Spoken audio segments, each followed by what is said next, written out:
Gracias, Stefano, por la excelente presentación y el buen trabajo que estáis haciendo desde el observatorio. Y ahora, para finalizar, pues Yasmín y Fabio nos van a presentar el estudio que tienen y que con él, bueno, pues finalizaríamos esta primera parte.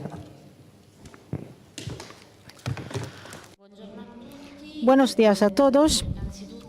Primero, quiero agradecerle a FILCAS para invitarnos en ese proyecto, en la participación de ese proyecto. Y no lo hago porque normalmente se hace así, sino lo hago con todo mi corazón, porque ha sido una acción concreta y real que por fin involucra actores del turismo realmente. EPTAT, todos los que están aquí conocen EPTAT, es una red que está presente en más de 70 países y en Bangkok, se encuentra en Bangkok y es el observatorio de ECOSOC. Entre las diferentes actividades que ECPAT Italia desarrolla desde hace 6 años, tenemos también la activación de un centro de estudios que está involucrado en el proyecto SafeHost porque es el interfaz que nos permite analizar el fenómeno y crear acciones específicas de formación y concienciación, sobre todo en el sector específico que estamos tratando hoy, el sector turístico, para que todos los que trabajan en este sector luchen contra este fenómeno. Voy a hablar del fenómeno y de nuestra actividad para que quede claro cómo todo eso se puede situar en el proyecto mismo. Y doy la palabra a Fabio.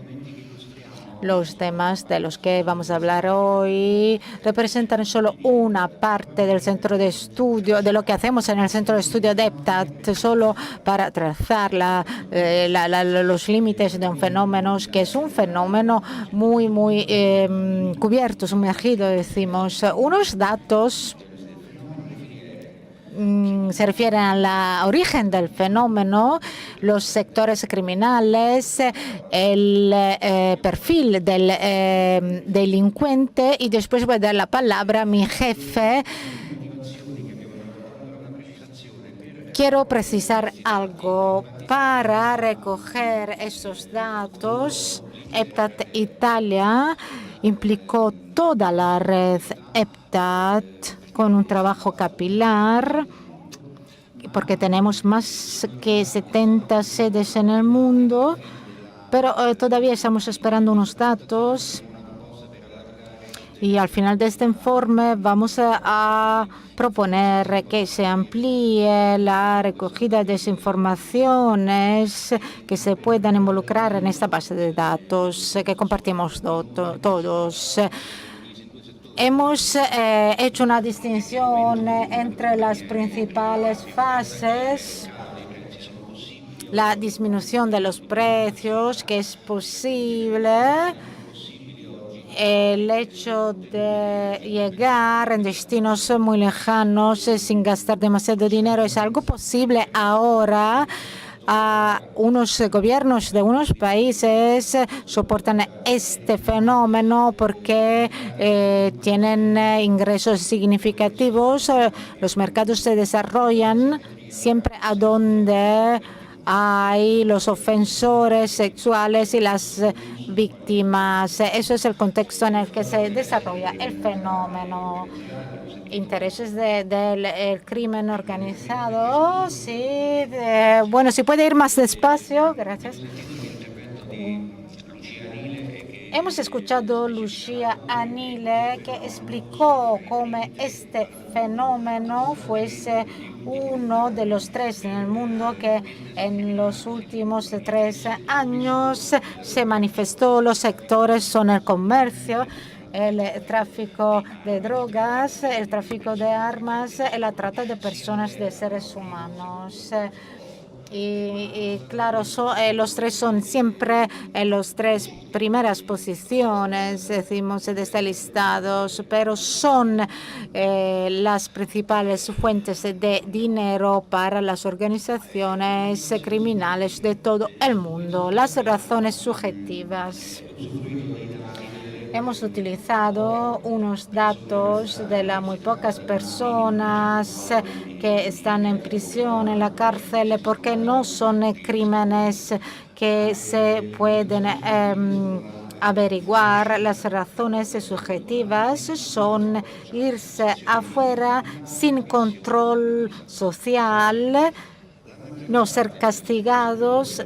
¿Qué quiero decir? Que la mayoría de esas personas, vamos a ver la diferencia entre un turista ocasional y un turista habitual, pero la mayoría de esas personas no solo no tienen la idea que están cometiendo un crimen, pero sino también nunca harían lo mismo en su país de origen, porque hay un control social que está representado no solo por la familia, sino también compañeros, personas que conocen a estas personas, y así se basa en el hecho de que hacer la misma cosa en un país extranjero no va a ser conocido en su país de origen.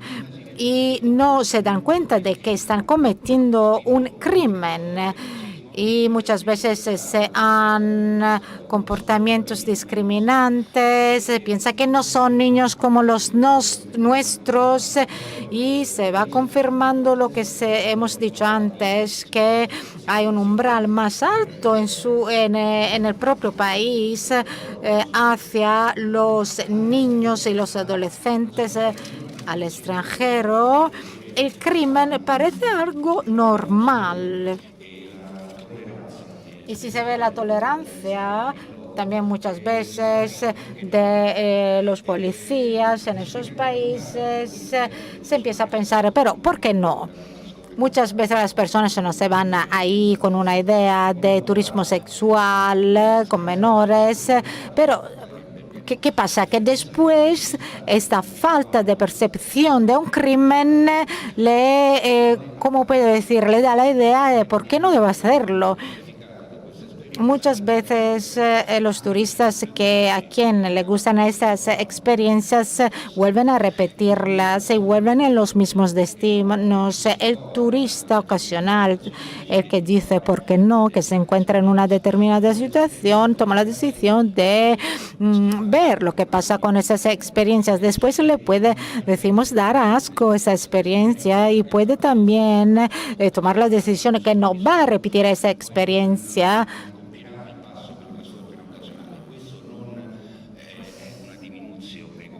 Pero claro, el crimen se queda un crimen muy, muy, muy grave.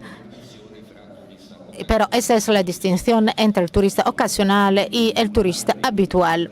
Otro elemento, el turista habitual es un punto de referencia para otras personas del mismo país, para obtener información, para hoteles que cubren el fenómeno, para ventajas económicas, y representa como un enlace para otras personas del mismo país que quieren vivir la misma experiencia.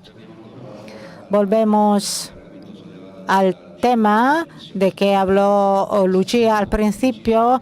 El tráfico es más o menos en una cifra de 100 millares de dólares, y debemos subrayar que todo lo que se gastan los gobiernos globales representan una parte mínima de este dinero. Así, lo que invierten los gobiernos para desarraigar el fenómeno no es mucho, y por eso resulta incluso más difícil eliminar el fenómeno.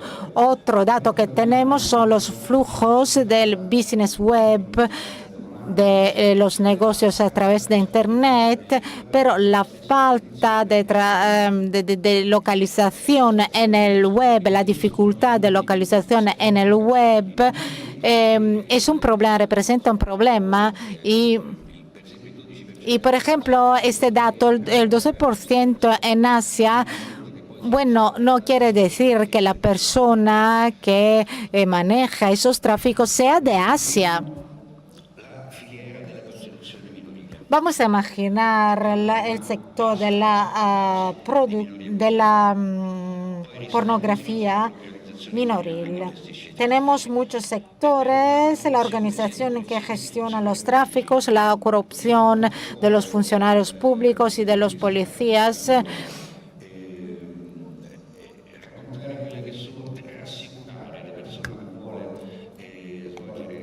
El turista habitual puede hablar de su experiencia y decirle a las otras personas que los policías no van a crear problemas y explicarle que si se descubre el crimen pagando solo $200 puedes recuperar tu pasaporte, puedes irte de este país. Esta información es una información preciosa para el ofensor sexual.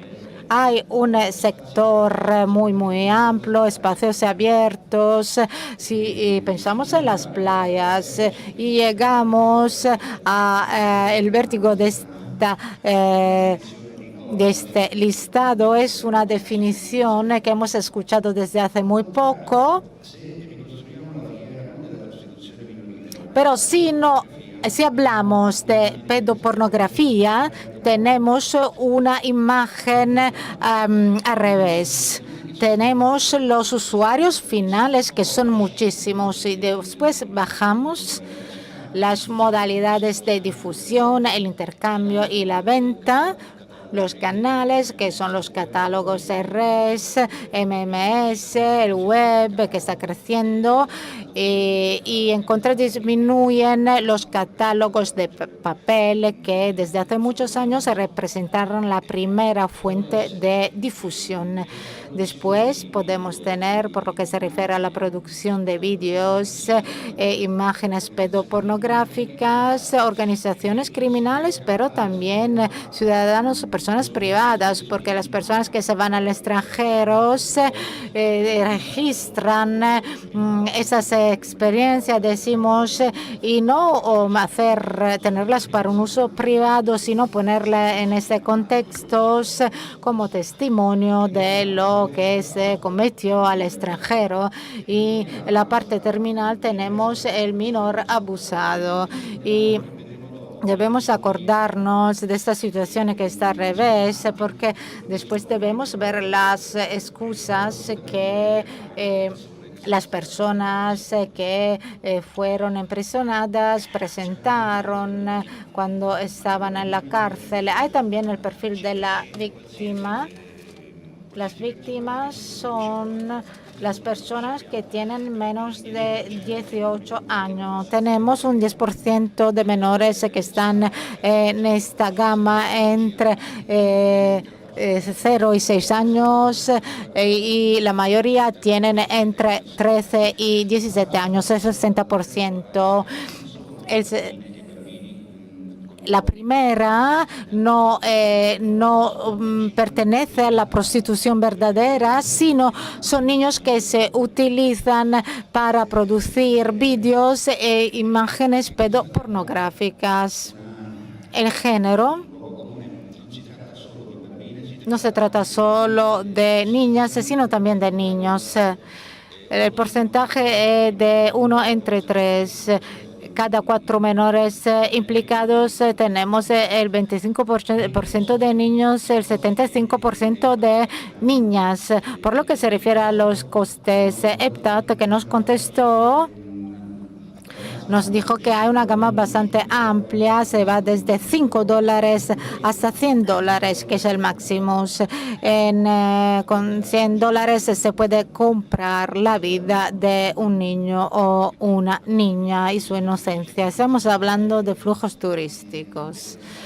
También aquí hay fenómenos novedosos, flujos turísticos que se refieren a Alemania, Holanda, Reino Unido, Francia, Bélgica, España, Italia también. Después vemos en América, Estados Unidos, Canadá, Brasil, en Asia, China, Japón, Taiwán, mientras que los destinos incluyen toda la zona del sureste de Asia, también América Latina, Brasil, República Dominicana, Cuba, Colombia, México, Venezuela.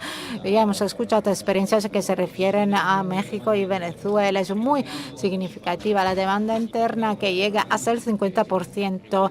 Y una investigación que hicimos en Kenia decía que el 38% de los clientes de menores son locales. Nosotros siempre estamos italianos, suizos, franceses y así siguiendo. A través de esos datos se puede trazar un perfil del ofensor sexual, el pedófilo, solo en el 5% de los casos.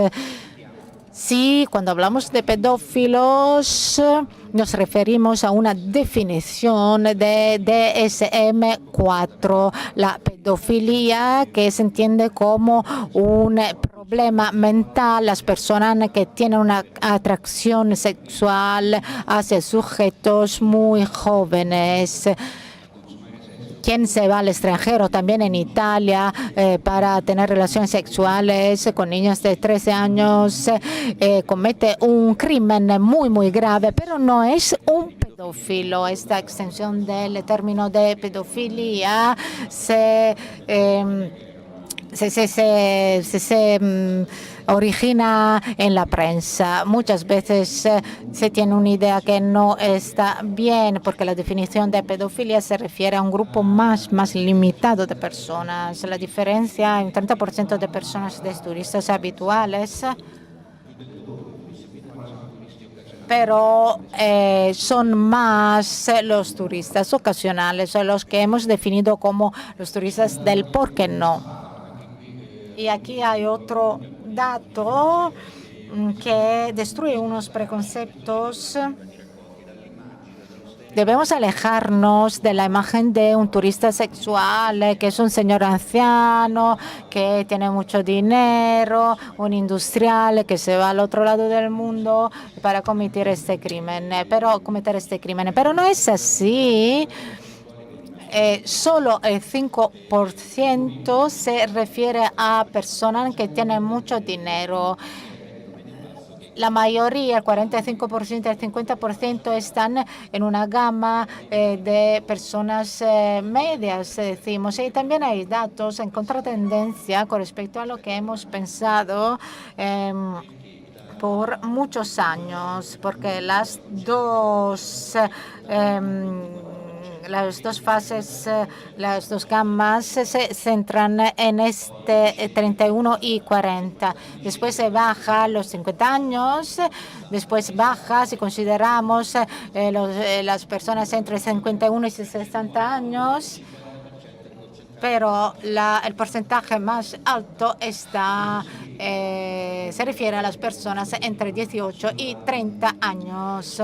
Esto se puede conectar con lo que hemos visto antes, multiplicarse de posibilidades de viajes directos, por ejemplo, y no es algo nuevo que la persona de 24 o 25 años se va en estos destinos exóticos porque se lo regalan después de sus estudios. Se puede incluir en el turista ocasional, pero realmente la edad de esas personas bajó mucho. ¿Cuáles son las excusas?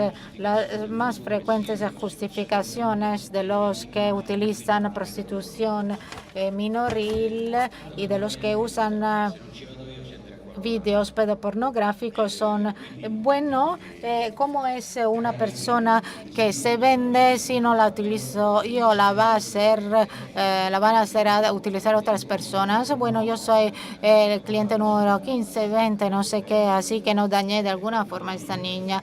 Eso es uno de los pretextos que se utilizan. El segundo es que uno se ve como alguien que, un benefactor, estoy ayudando a esa persona y su familia, ese dinero para mí no significa nada y para ellos sí. Y un elemento muy importante que debemos considerar es que determinados fenómenos nacen y se desarrollan a donde hay una asimetría entre las disponibilidades económicas del ofensor sexual y las posibilidades económicas de las víctimas. Es como crear justificaciones. Uno se siente como un benefactor y piensan que están ayudando a la familia con muy pocos dólares. Y además dicen, no la obligué, no le estoy haciendo daño, estaba de acuerdo. Y todos sabemos que bueno, un menor no puede estar de acuerdo con tener una relación sexual con un adulto. Las personas que se ocupen de esos temas ya tienen conciencia de este hecho.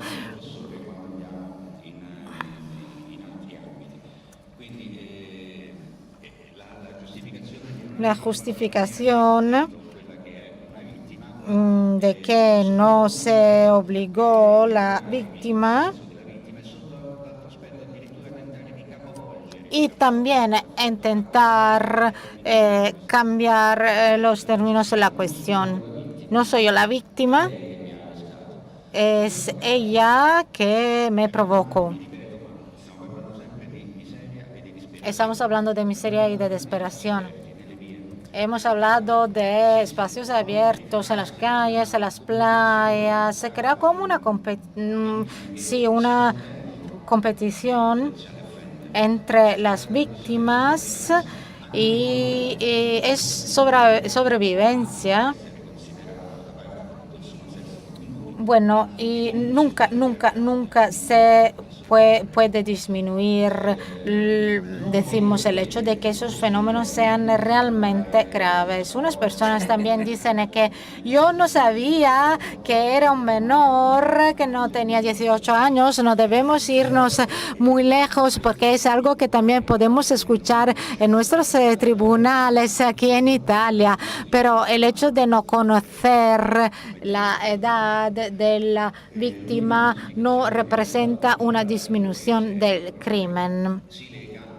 Otra justificación que sea normal en sus países se enlaza con las motivaciones que hemos dicho antes, la normalización del crimen y el hecho de que unos mercados sean tan claros, tan, decimos, abiertos, hace que no se vea como un mercado criminal. Y los vídeos, hablamos de los vídeos pornográficos. Unas personas dicen que es una perversión, sí, pero que nunca tuvieron contacto físico con menores y de esta forma no se sienten como criminales. Pero debemos acordarnos de la imagen que hemos visto antes al revés. Sin personas que ven estos vídeos, no hubiera los vídeos así. En la parte más baja de toda esta lista hay quien utiliza, hay los niños sin una demanda, decimos, claro que no habría niños que se utilizan para eso. Es la ley de la demanda y de la oferta. Así también los que crean la demanda son culpables de la parte más baja de esa lista de la pirámide, aunque nunca van a ver a conocer a este niño. El crimen existe. Las nuevas tendencias de este mercado son datos que nos llegan desde EPTA, el material local, para que no se pueda culpar el ofensor sexual que se va al extranjero. Si uno se va al extranjero con una cámara, es algo bastante normal, es lo más normal que tenemos, pero los que quieren registrar sus experiencias sexuales necesitan un equipamiento técnico específico y claro, se puede localizar este material. Y ese material se le da a las personas cuando ya han llegado a su destino y después se vuelve a Italia sin que se pueda sospechar nada en las fronteras. Otro dato que hemos escuchado muchas veces, un acercamiento de este fenómeno hacia la Unión Europea. Tenemos el female offender, el ofensor femenino, que se puede distinguir con relación a los hombres. Los flujos están en la Unión Europea y los Estados Unidos. Esta turista difiere por los requerimientos. La edad de la víctima está conectada con la orientación sexual. Así, las orientaciones lesbos, decimos, puede buscar víctimas muy pequeñas de edad porque el sexo en este caso está compatible con una edad reducida. Si en cambio se buscan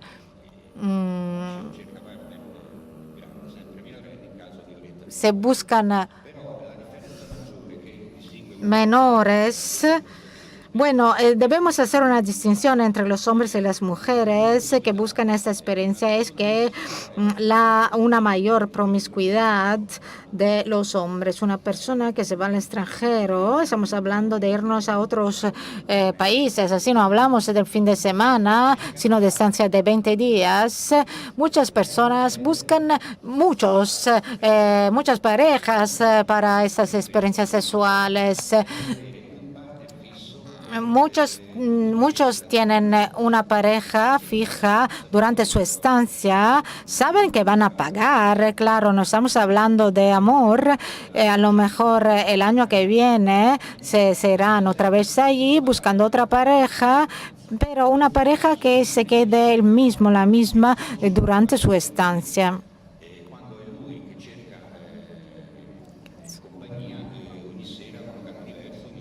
En cambio, hay otras personas que buscan una pareja diferente cada noche. Otro dato. La implicación femenino en el tráfico, en la trata de seres humanos. La implicación femenina aumentó mucho y se puede conectar con algo muy interesante que dijo Gabriele Guglielmi ayer cuando nos enseñó la imagen en la escalera móvil de un niño que estaba acompañado, pero ¿quién le acompañaba a este niño? Era su familia la que estaba con el niño. Las organizaciones criminales son muy flexibles y hacen todo lo posible para garantizar un aumento del flujo. Así, la implicación de los menores en los crímenes de trata de seres humanos, no se pueden comparar estos datos porque uno tiene una base de 60 y otro tiene una base de 20, pero en los dos podemos ver la implicación femenina que es mayor con respecto a la de los hombres.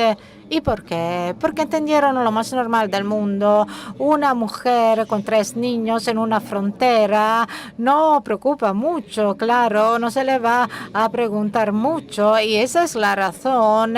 Así se tienen menos controles, no se van a encontrar obstáculos y no se va a parar ese flujo rentable. Llegamos a las conclusiones. Antes quiero proponer algo. Lo hemos dicho al comienzo, eso es solo una parte.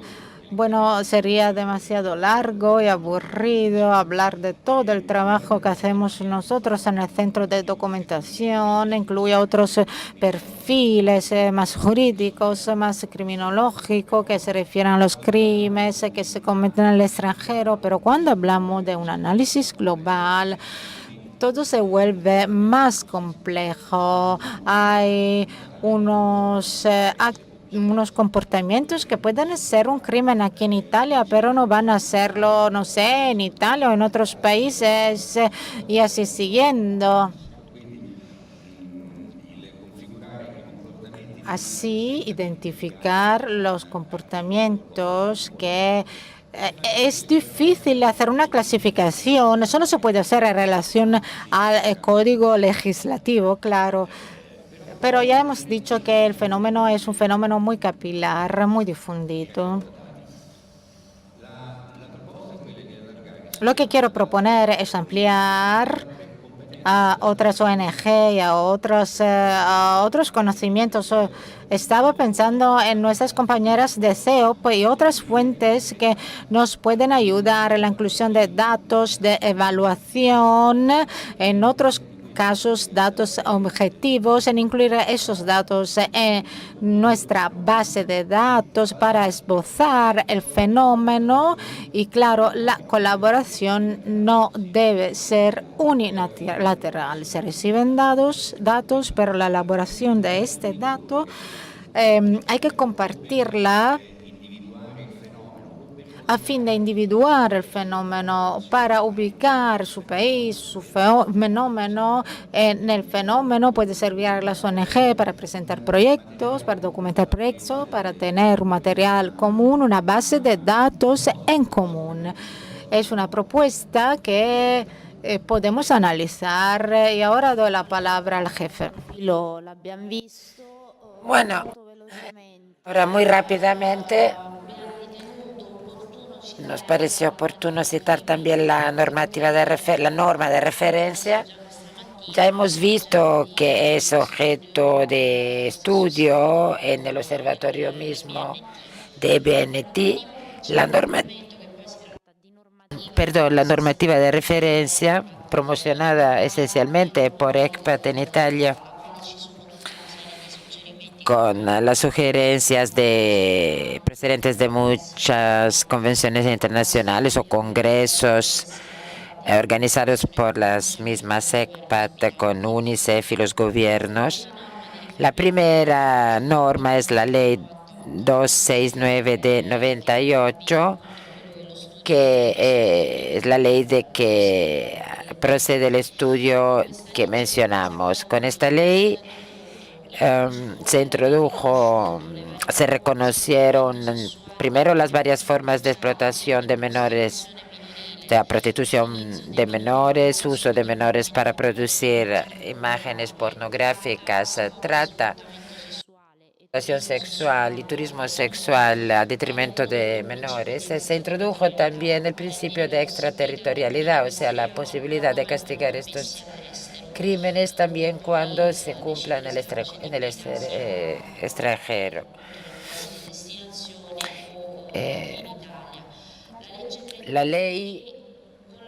Con la ley 269 de 98, digamos, se obligaron los organizadores de viaje a insertar una cláusula en que se dice que todos los organizadores de viaje no se comprometen en no organizar viajes orientados a la prostitución de menores, so pena una condena o una sanción. esta ley valía solamente 3 años antes de 2006. Con la ley 38 de 2006, que modifica la primera, la obligación con esta segunda ley se torna permanente para todos los organizadores de viaje, pero esta ley no especifica que los organizadores sí, los organizadores tienen que producir material en papel o en línea. Yo creo que esto es un defecto grave de nuestra ley, porque a menudo en la ley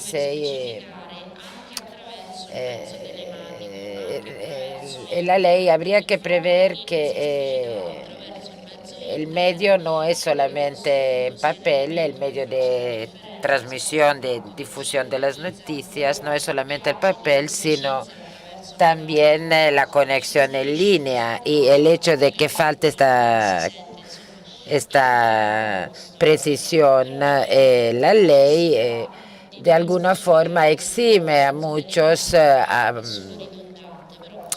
respetar la ley cuando opera en línea. Entonces, lo que tenemos que hacer es insistir en cambiar determinadas situaciones utilizando los resultados y los datos que tenemos a mano. Tendremos que cambiar, instar para que se cambie la ley, que se agregue este dato. La ley, que digo, impone la obligación permanente y da además especificaciones sobre la producción de material de pornografía infantil o de menores. Define lo que es la pornografía infantil virtual y endurece las penas. La ley 172, muy reciente, la ley de 2012, sanciona también la ratificación de la Convención de Lanzarote. Esta ley, como digo,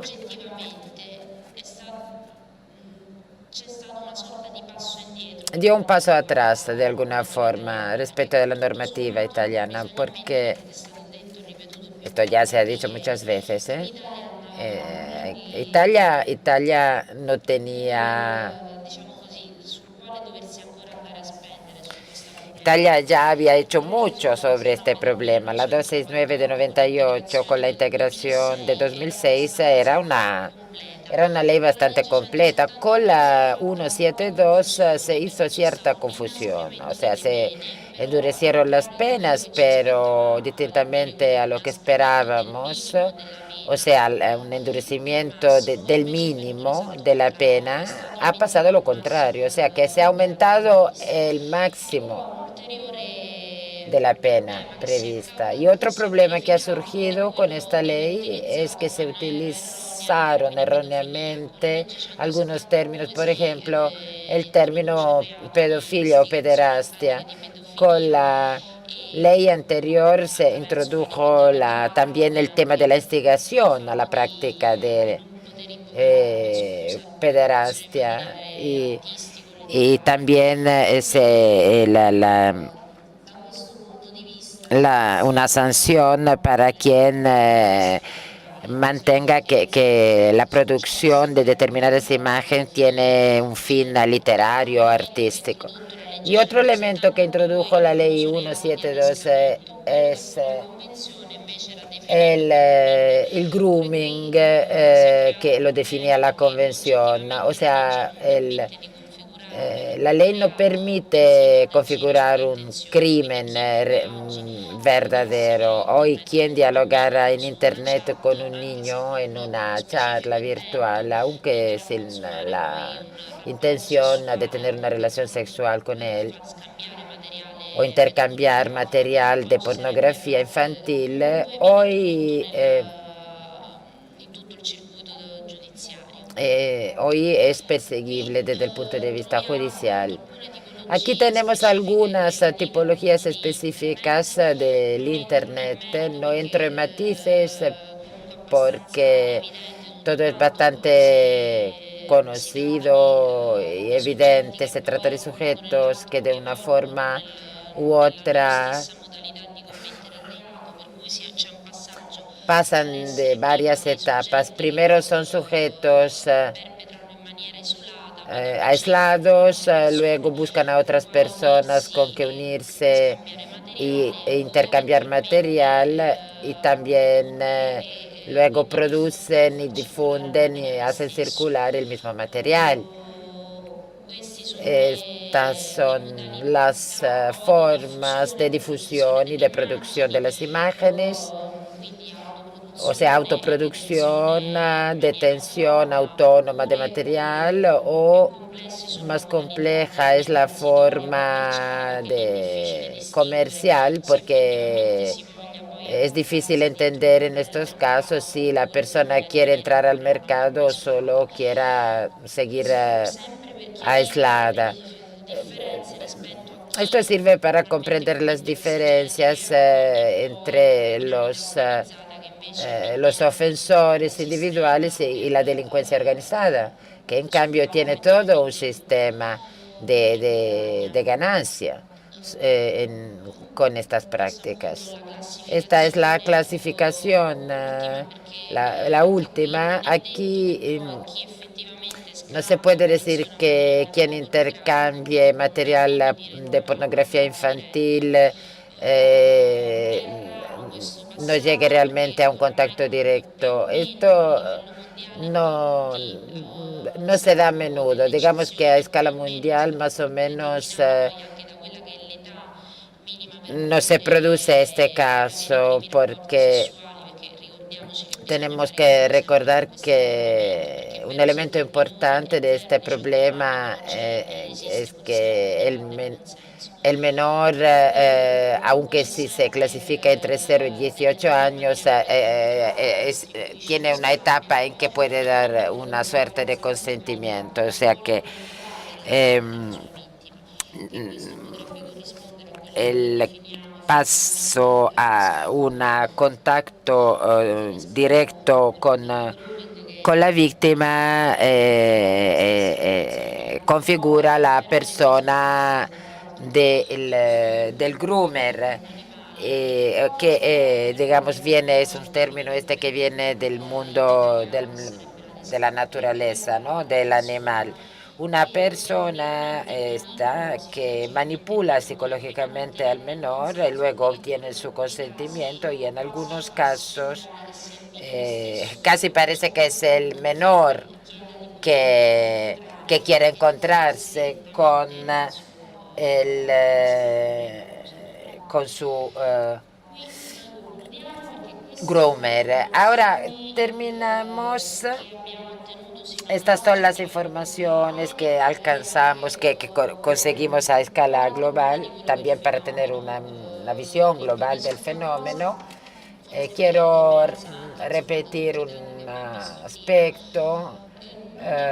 No es posible realmente efectuar estudios separados sobre lo que es turismo sexual, quién produce material de pornografía infantil, quién es ofensor sexual, quién está en la red, quién está fuera de la red, la trata de menores para la explotación sexual. El fenómeno tiene que ser analizado en su conjunto. Luego, si se pueden extraer datos según la edad de la víctima u otras condiciones, pero no se puede analizar el tema separadamente.